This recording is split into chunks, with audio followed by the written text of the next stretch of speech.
Yo guys, what is going on? Welcome back to another video.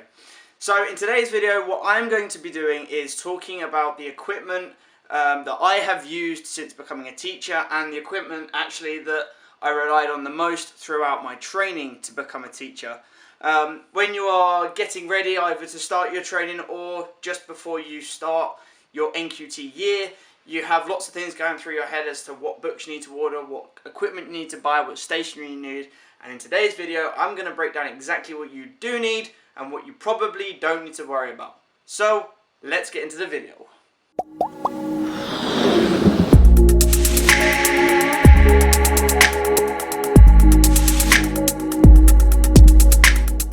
Alright guys, so before we get into the main list of things that you need when you are starting your first year as an NQT, I want to have a little bit of a talk about the things that you will probably use the most as a student, be that as a B.Ed student going into your standard undergraduate degree, or if you are about to start or have started your PGCE course.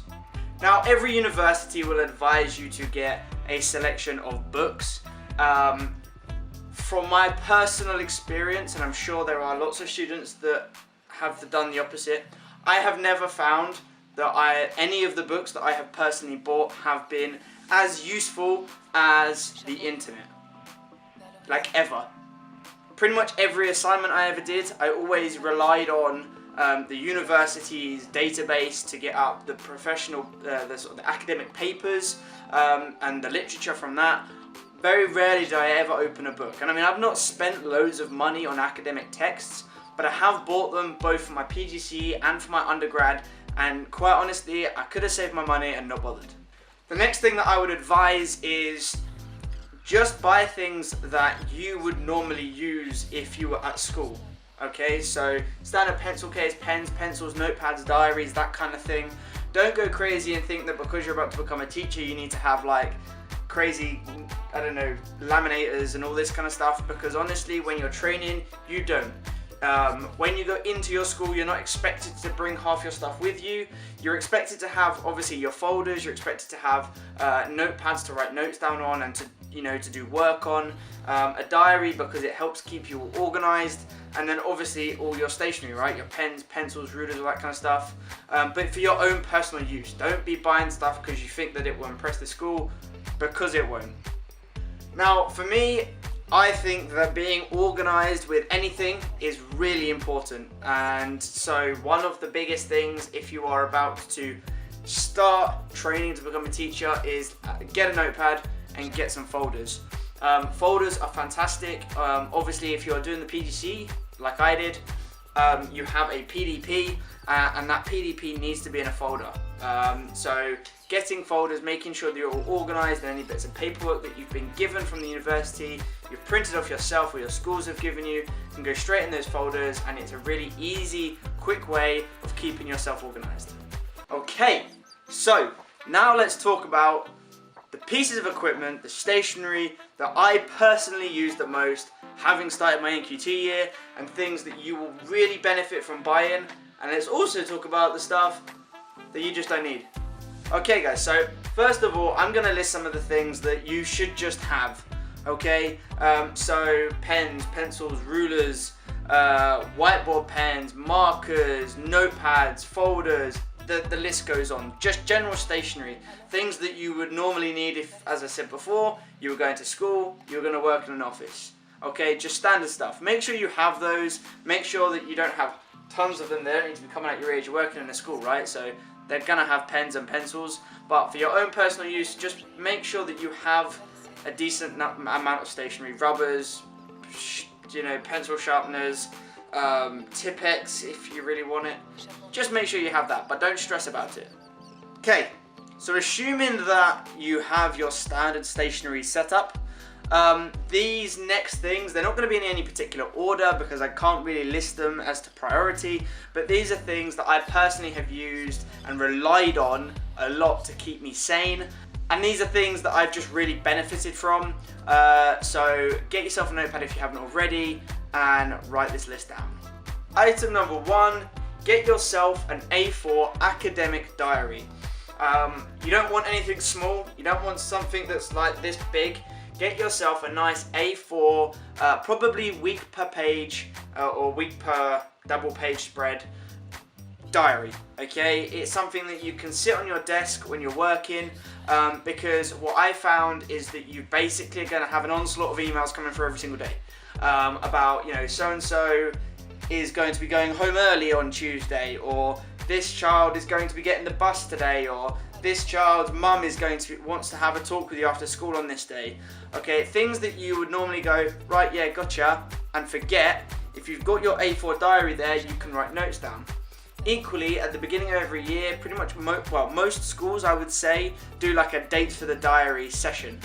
Usually it will be in a staff meeting or in an inset day, and that's a really great time to note down any dates that you need to remember, be that book day, when the photographer comes in, when you need to get certain assessments done.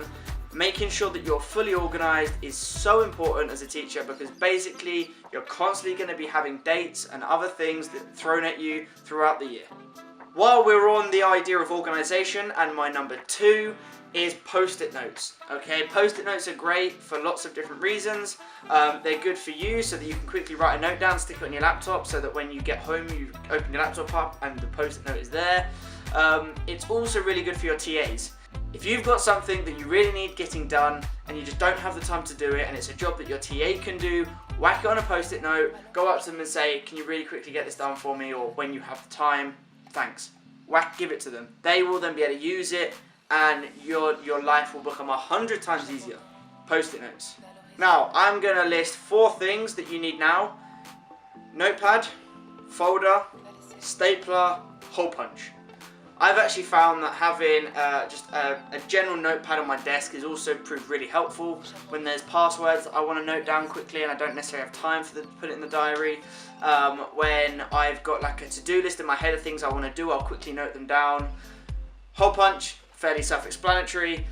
Stapler, fairly self-explanatory, and especially if you're becoming an NQT, staplers are like gold dust. Alright, I have fortunately got a drawer full of them, okay, but they're really important because, you know, if you've got, for instance, the parent school confidentiality letter, okay, you send out a pack and it comes back in like 5 different sheets from 3 different children. Stapling them all together is so important, so get yourself a stapler, a hole punch, an A4 pad, and a folder.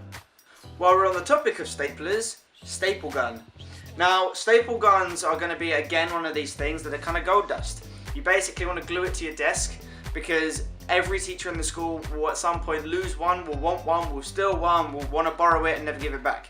So get yourself a staple gun if your school or your class doesn't already have one. As a side note to that, when you are using a staple gun, alright, don't put the staple gun flat against the wall. Because when you inevitably need to pull the staple back out, it screws up the paper that's underneath it, and if it's a child's work, you don't want it to rip. Staple it at an angle, alright? So put the staple gun up against the wall or wherever it is that you're doing your stapling at an angle, punch the staple in, and as long as both tongs have gone into the wall, it's going to secure the piece of paper or whatever it is that you're putting on the wall. But when it comes to you taking the staples off at the end of a half term, or when you've changed the work for that board, it just pings off. Easy as anything. Alright, that's something I learned in my first placement. Don't ever staple something into the wall to the point that you never want it to come off again, because everything that you staple on a wall will probably come off in a few weeks. Okay, so number 3, I think it's number 3. The next thing that you really should think about getting early on is a laminator, and order some laminating pouches off Amazon. You can get like big packs for fairly cheap. I have done unbelievable amounts of laminating. Okay, if you just think about your classroom, you're going to want to laminate all of like the font that goes around your displays, saying like maths display, English display, whatever else. I have printed off like number sheets, 100 squares. Those, laminate them, because if you don't, kids will just roll over them and screw them up. Anything that you basically want slightly childproof, nothing is really childproof, but slightly childproof, laminate. If there's number lines that you want them to have, laminate them. Okay, the name tags for their drawers, laminate them. And I bought my own along with, like I say, I think it was about 150 pack of laminating pouches. It will save your life. Number 4 would be a guillotine. I haven't bought a guillotine myself because there was one already in my classroom, and to be honest, I've not really used it all that much. I know my TAs have, but if you don't have one, they are really useful. Getting a bigger one would be better, so one of the big ones that have the flat boards to them. So get like a bigger one because you can then cut all sorts of different size pieces of paper. So they are useful. I have used one, but check with your school first. Don't go and spend like £60 on a guillotine if you don't have to. So check at your school first, but they are useful. Now this one, which would be I suppose number 5, number 6, I have lost count now.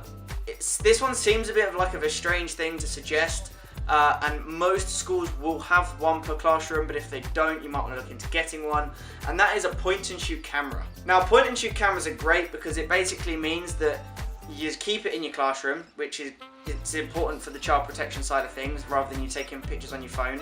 We just don't do that ever. Just don't. That is just a whole nother, yeah. Point and shoot cameras, you can get them cheap. 9 times out of 10 the school will have one. If they don't, they'll be happy to give you the money back. Check first, but they usually will be happy to give you the money back. If a child is doing anything that you're just like amazed with, you can quickly take a picture of it. If you're doing experiments, take pictures. They can go up on the displays. They can go in kids' work. And now that Ofsted is changing slightly and is sort of growing and developing, doing more practical work with children, assessing children in different ways is obviously really important, and therefore making sure that children are writing in their book isn't as much of a priority as the experience, right? So if you are doing something that is very practical or that requires the child to work with whiteboards instead, you can take pictures of their work, and it's just a really effective way of recording what the children have done rather than having to panic and they've done some amazing stuff and you thinking that they have to always write in their books. So make sure that you have access to a point and shoot camera. Alright guys, so that is just about it. I'm sure if I thought about it hard enough I could think of loads of other things that are really useful. The one thing that I will say is make sure that you have a decent selection of whiteboard pens, different colours, so that you can separate things to make it easier for the children to understand what you're trying to teach them. And also get, not necessarily permanent markers, but get some marker pens that you can use on paper. Again, in schools they become gold dust, especially like as you go into the year. Schools will often like buy tons of pens and different stationery bits at the beginning of the year, and then everyone snatches them all up and kids throw them across the classroom, and you get the drift. I have found that I've got loads of whiteboard pens, but when it comes to pens for writing on paper, with, for flip charts and things like that, they've kind of gone into thin air. So making sure you have your own personal set, so that when you need to write on a flip chart or you need to put something up on the wall, you have them there for you. So there you go guys, that is basically a list of things that I have found that I have used the most, both when I was training and now that I am an NQT. Yeah, just be a bit smart, and to be honest, don't spend all your money. Don't spend loads of money, because at the end of the day, this is, although it's a career that you'll be passionate about, I mean, I don't know anyone who gets into teaching because of the money or the holidays. Well, maybe the holidays, but you get my drift. You do it because you love it, but like, don't spend all your money on it. Like, the whole point is that you're getting paid to do this, and yeah. Most schools will have a healthy selection of stuff, okay? Obviously budget will depend on what stuff they have, but make sure you go around your classroom and have a really good hunt for things that you think you want, or from things that I've stated in this video. Don't just go out and buy them. So for me, like I say, I didn't buy a guillotine because there are 2 in my classroom. I tried to find a laminator, couldn't, so I went and I bought one. It cost me like £20 from Home Bargains or Home Sense or something. It was one of those kind of shops. And like I say, you can buy laminating pouches for like £5 online and you get hundreds of them. Things like rubbers and pens and pencils, try and rely on your school to get them, because at the end of the day, you will have some kind of budget to cater for those things. Alright guys, so I'm going to wrap the video up now. I hope you have enjoyed it. I hope you found it useful. My number one, I suppose, take home message from this is that just try not to go out and buy unnecessarily. But the things that I've mentioned in this video are things that I have personally found have been really useful, and if I didn't have even one of those things, my time would have, my job would have been a lot harder. So yeah, there you go.